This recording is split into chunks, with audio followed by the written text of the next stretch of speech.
சுற்றுலாத்துறையோட தொழில்துறை இணைந்து இது பண்றீங்க. இதனால எந்த அளவுக்கு வேலை வாய்ப்புகள் இருக்கும், எவ்வளவு இன்வெஸ்ட்மெண்ட் MOU மூலமா கிட்டத்தட்ட 27,000 கோடி ரூபாய்க்கான முதலீடுகள் ஈர்த்திருக்கிறார் மாண்புமிகு திராவிட நாயகன் நமது முதலமைச்சர் அவர்கள். அதை தாண்டி 66,000 பேருக்கு வேலை வாய்ப்புகளும் புதிய வேலை வாய்ப்புகளும் உருவாக்கக்கூடிய வாய்ப்புகளை இன்று உருவாக்குகிறார் நமது திராவிட நாயகன் அவர்கள்.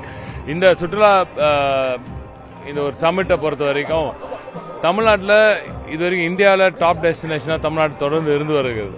ஆனால் டூரிசமுக்கு இன்னும் ஒரு ஸ்பெஷல் பிளேஸ் கொடுக்கணும் அப்படின்ற ஒரு முயற்சியில் இன்னும் பல நம் கண்ணில் பொதுவாக கண்ணில் படாத பல அற்புதமான அழகான எக்ஸ்பீரியன்ஸ் இது இருக்கு. இடங்களை நாம் நிறைய பார்த்துருக்கிறோம்.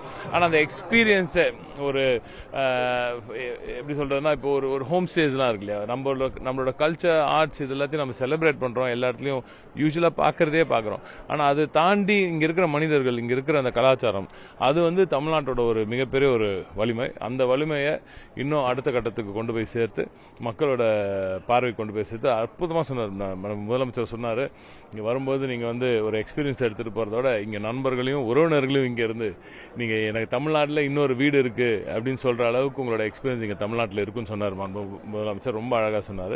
So I think that is what we want to showcase. மாநிலத்துடைய அனைத்து நாகப்பட்டினம் போன்ற, ஏன்னா அங்கே இண்டஸ்ட்ரி இல்லாத ஏரியாவா இருக்கு. நீங்க இருக்கக்கூடிய மன்னார்குடி அதெல்லாம் கொண்டு வந்தாச்சு. யார் சொன்ன? மன்னார்குடிக்கும் கொண்டு வந்தாச்சு. மன்னார்குடிக்கு மிகப்பெரிய நம்ம அழகான ஒரு சிப்காட் டெக்ஸ் பார்க் கொண்டு வந்திருக்கோம். எங்கெல்லாம் இடம் எந்த அளவுக்கு அவைலபிலிட்டா. இப்போ அதே மாதிரி தான் பாருங்க, இப்போ டூரிசம்க்கும் எங்கெல்லாம் சின்ன இடமா இருந்தாலும் சரி, பெரிய இடமா இருந்தாலும் சரி, டூரிசம்க்கு ஏற்ற ஒரு இடமாக இருந்தால் நல்லா தேடி கண்டுபிடிச்சு எடுத்திருக்கோம்.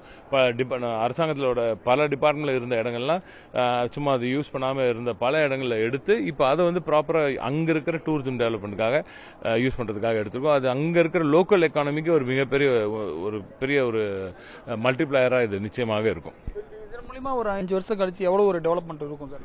இல்லை, இப்போ நாங்கள் டூரிசம் பொறுத்த வரைக்கும் கொஞ்சம் ஃபாஸ்டராகவே நடக்கும். ஏன்னா இப்போ நம்ம எஸ்டாப்ளிஷ்மெண்ட் ஒரு 2-3 இயர்ஸ், எனக்கு தெரிஞ்சு டெஃபினட்டாக 5 இயர்ஸில் பெரிய சேஞ்ச் நீங்கள் பார்ப்பீங்க. அந்த ஸ்பெஷலி கோஸ்ட் டூரிசம்ல நம்ம இன்னும் சரியாகவே ஃபுல்லாக யூட்டிலைஸ் பண்ணல.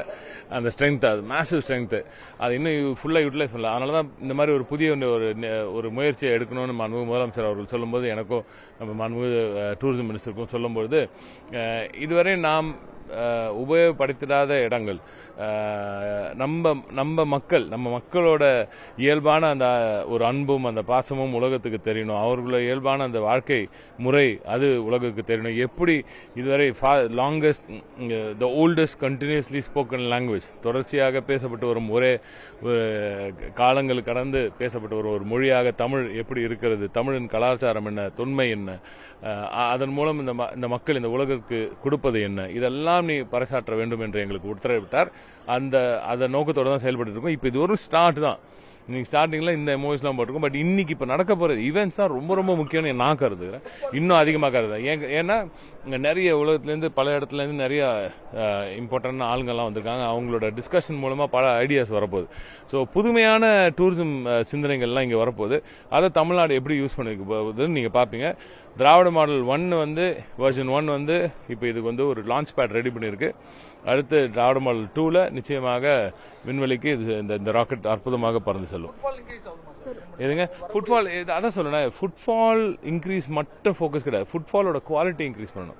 ரைட், ஃபுட்பாலோட குவாலிட்டி அண்ட் எங்கெல்லாம் போகிறாங்க, ஃபுட்பாலோட டைவர்சிட்டி இன்க்ரீஸ் பண்ணணும். ஸோ இதெல்லாம் தான் எப்படி இங்கே வரவங்க இங்கேருந்து எடுத்துகிட்டு போகிற அந்த நினைவுகளை உலகுக்கு அவங்க சொல்லும்போது நாம் எப்படி நம்மளை செலிப்ரேட் பண்ணுறோமோ, நம்ம தமிழ்நாட்டை செலிப்ரேட் பண்ணுறோமோ, அதே மாதிரி மக்களும் அதை செலிப்ரேட் பண்ணுன்ற அளவுக்கு இது அமையும் நிச்சயமாக. அதான் மாண்புமிகு திராவிட நாயகன் அவர்களோட நோக்கம்.